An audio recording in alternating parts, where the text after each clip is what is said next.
अस्सलाम वालेकुम दोस्तों, आज मैं आपके साथ एक ऐसा नुस्खा शेयर करने वाला हूं जिससे अगर आपके जिस्म में दर्द रहता है, हड्डियों में दर्द रहता है, जॉइंट्स में दर्द रहता है, जिस्म में कमजोरी रहती है, जिस्म में किसी किस्म का कोई भी दर्द है, इसे फौरन ठीक कर देगा।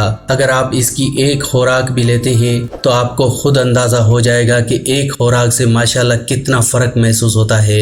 तो इंशाल्लाह इसके मुसलसल इस्तेमाल से आपकी ये सारी परेशानियां जड़ से खत्म हो जाएंगी और आपको जिस्म की हर तरह की कमजोरी से, घुटनों के दर्द से, जिस्म में दर्द से, थकावट से, इन सब परेशानियों से छुटकारा मिलेगा। तो आइए जान लेते हैं कि क्या है ये नुस्खा और इसे कैसे बनाना है और इसे कैसे लेना है। ये सब आज की इस वीडियो में मैं आपको बताऊंगा, इसलिए आपसे रिक्वेस्ट है कि इस वीडियो को पूरा देखें ताकि आप इस नुस्खे में बताई हुई सारी बातें नोट कर लें, ताकि इसे यूज करते वक्त आपको बहुत सारा फायदा मिले। आजकल इस दर्द से बूढ़े तो क्या जवान भी इस दर्द में मुब्तला नजर आते हैं। तो इस नुस्खे को बनाने के लिए जो चीजें आपको चाहिए वो तमाम सस्ती और बहुत ही आसानी से मिलने वाली कुछ आम सी चीजें हैं जो कि किसी भी पंसार की दुकान से आपको मिल जाएंगी। मैं आपके साथ वही नुस्खा शेयर करता हूं जो मैंने खुद आजमाया हुआ होता है। किसी भी नुस्खे को आजमाने के बाद, इस्तेमाल करने के बाद फिर मैं आपके साथ शेयर करता हूं ताकि आप लोगों को भी इससे फायदा हो। इस नुस्खे को बनाने के लिए जो सबसे पहली चीज आपको चाहिए वो है बबूल की गूंद।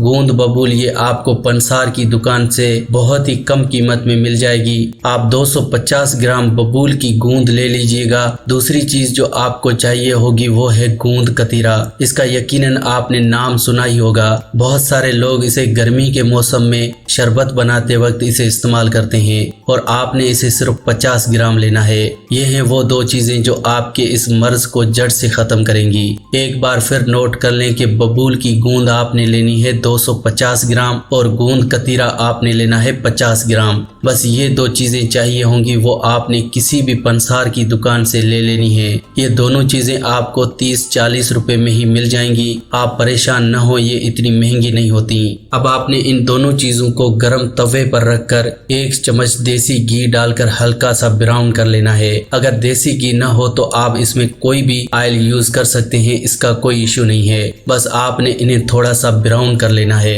और अब आप इन दोनों चीजों को किसी कूंडे में डालकर पाउडर तैयार कर लें और इस तैयार हुए पाउडर को किसी शीशे की जार में महफूज करके रख लें। अब आपने करना क्या है कि जब आप सुबह नाश्ता कर लें उसके 1-1.5 घंटे बाद आप इसी तरह से रात को खाना खाने के 1-2 घंटे बाद सिर्फ आधा चाय का चम्मच इस तैयार हुए पाउडर का 1 गिलास गर्म दूध में मिक्स करके पीना है। मैं आपको बताता चलूं कि गूंद कतीरा जैसा कि आपको पता है कि जब इसे पानी में भिगो कर रखते हैं तो ये फूल जाता है। इसी तरह अगर आप इसे दूध में डालोगे तो गुठलियां सी बन जाएंगी। इसलिए आपने करना क्या है कि एक बाउल में 4-5 गर्म दूध के ले लेने हैं और अब इस दूध में आधा चाय का चम्मच ये पाउडर ऐड करना है और इसे अच्छे से, जिस तरह अंडा फेंटा जाता है इसी तरह आप इसे इस दूध के साथ मिक्स कर लें। इस तरह फेंटने से ये होगा कि इसमें गुठलियां नहीं बनेंगी और आप इसे आसानी से पी सकेंगे। और अगर गुठलियां बन जाती हैं तो आपको पीने में थोड़ी सी दिक्कत हो सकती है। इसलिए आपने इसे इसी तरह से तैयार कर लेना है और बाद में इसे 1 गिलास दूध में डालकर उस दूध को पी लेना है। इसे आप हर रोज सुबह शाम 1 गिलास दूध के साथ इस्तेमाल करें। बस आप एक खुराक लेने के बाद 1 दिन में आप देखेंगे कि कितना जबरदस्त आपको इसका रिजल्ट मिलता है। इंशाल्लाह इससे आपका हर तरह का जिस्मानी दर्द, जिस्मानी कमजोरी, थकान, ये सब जड़ से खत्म हो जाएंगी। तो दोस्तों आज की वीडियो में बस इतना ही। अगर आपको इस वीडियो से कोई फायदा पहुंचा हो तो प्लीज इसे लाइक करें और ऐसी ही वीडियोस देखने के लिए आप मेरे इस चैनल फैक्टिक लाइफ को जरूर सब्सक्राइब करें।